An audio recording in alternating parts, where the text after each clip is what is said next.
sebuah video yang saya nonton, yaitu terkait dari perbedaan dari tiap-tiap vaksin. Ada 5 jenis vaksin yang tersebar di seluruh dunia. Yang pertama adalah Pfizer-BioNTech, yang kedua adalah Moderna, yang ketiga adalah AstraZeneca Oxford, yang keempat adalah Sputnik 5, dan yang terakhir yaitu vaksin yang pertama kali masuk ke Indonesia. Ada yang tahu jawabannya? Yap, benar, Sinovac.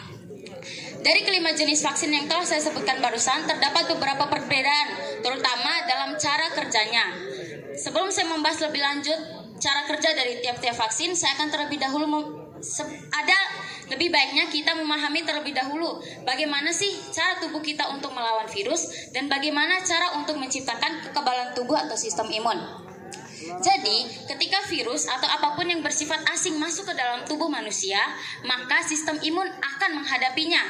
Namun, proses sistem imun menghadapi virus tentu memerlukan waktu yang cukup lama, karena sistem imun harus mengetahui cara untuk melawan virus tersebut. Nah, sementara proses ini berlanjut, virus akan menyebar dan berlipat ganda sehingga seseorang yang terinfeksi virus akan jatuh sakit.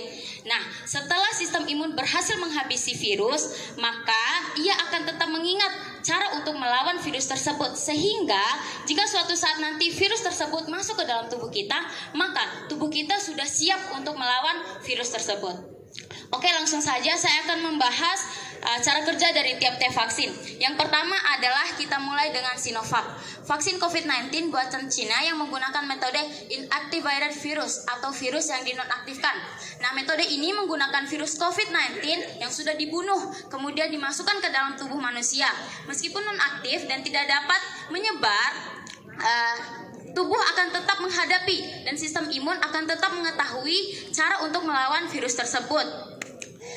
Oleh karena itu, untuk tipe vaksin jenis ini memerlukan beberapa dosis agar efektif. Oke, yang selanjutnya adalah AstraZeneca Oxford dan Sputnik 5 yang menggunakan metode viral vector. Metode ini berbeda dengan metode inactivated virus atau virus yang dinonaktifkan. Metode ini menggunakan virus COVID-19 yang masih hidup, akan tetapi relatif lebih lemah seperti adenovirus yang menyebabkan pilek. Nah, virus yang lama tersebut kemudian dijadikan tumpangan bagi materi genetik COVID-19 yang kemudian digunakan oleh sel tubuh untuk membuat sistem kekebalan tubuh tanpa harus mengekspos tubuh terhadap bahaya dari virus corona yang asli. Oke, yang selanjutnya adalah metode yang paling banyak sekali dibicarakan dan merupakan metode yang paling mutakhir di antara vaksin-vaksin yang ada. Nah, vaksin ini digunakan oleh Pfizer-BioNTech dan Moderna. Cara kerja vaksin ini cukup keren loh, jadi dengarkan baik-baik ya. Oke, jadi gini. Di dalam COVID-19 terdapat satu protein yang sangat penting. Nah, protein ini digunakan oleh virus untuk masuk ke dalam sel tubuh manusia. Nah, dan membuatnya lebih mudah untuk menyebar. Kemudian virus tersebut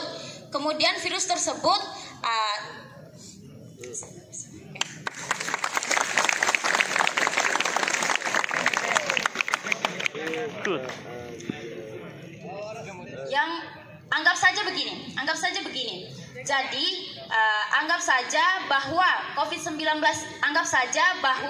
vaksin ini merupakan sebuah senjata yang membuat COVID-19 terlalu overpower. Jadi logikanya adalah ketika tubuh kita kebal terhadap protein ini, maka tubuh kita juga akan kebal terhadap virus COVID-19. Selanjutnya, yang dilakukan oleh para peneliti vaksin adalah mengambil bagian dari DNA COVID-19 yang mengandung blueprint untuk protein. Kemudian blueprint tersebut mengubah menjadi instruksi. Nah, instruksi inilah yang dikenal dengan mRNA. Nah, vaksin yang saya sebutkan tadi yaitu vaksin mRNA atau vaksin mRNA. Nah, ketika vaksin ini telah masuk ke dalam tubuh kita atau vaksin mRNA ini masuk ke dalam tubuh kita, maka tubuh kita akan berusaha untuk mengetahui cara untuk melawan virus tersebut atau protein tersebut. Nah, setelah sistem imun berhasil menghabisi protein tersebut, maka tubuh kita juga akan kebal terhadap COVID-19. Oke. Penjelasan saya ini bukan bertujuan untuk membuat kalian memilih salah satu vaksin, akan tetapi bagi kebanyakan orang, vaksin mana yang kita dapatkan merupakan sudah di luar dari kendali kita semua. Dan mesti kita ketahui bahwa vaksin yang digunakan untuk banyak orang sudah melalui pengujian yang intensif agar terjaganya keamanan dan keefektifan dari vaksin tersebut. Selain dari itu juga fakta membuktikan bahwa kita sekarang sudah bisa mendapatkan sekian banyak vaksin yang dimana itu merupakan sebuah sisi terang dalam tahun yang sangat kelam. Tentu saja hal ini berkat dari ribu-ribu tenaga medis, saintis, dan para peneliti yang telah bekerja non-stop sejak awal pandemi dimulai dan sekarang sisanya di tangan kita semua. Oke, sebelum saya menutup literasi saya pada pagi hari ini, saya ingin berterima kasih kepada seseorang yang telah berkata tidak baik kepada saya. Saya mengucapkan terima kasih banget. Oke, mungkin itu saja yang dapat saya sampaikan. Lebihnya datang dari Allah dan kurangnya datang dari saya sendiri. Wabillahi taufiq wal hidayah. Wassalamualaikum warahmatullahi wabarakatuh. Zaman sekarang bukan hanya pemerintah yang berperan, tapi masyarakat seperti kita juga harus berperan dalam berliterasi. Dengan adanya teknologi informasi, seharusnya kita dapat mengambil manfaat untuk mengambil manfaat literasi untuk membagi informasi, menguranginya adanya berita hoax, dan meningkatkan betapa pentingnya berliterasi di era globalisasi zaman sekarang. Sekian dari saya, lebih dan kurang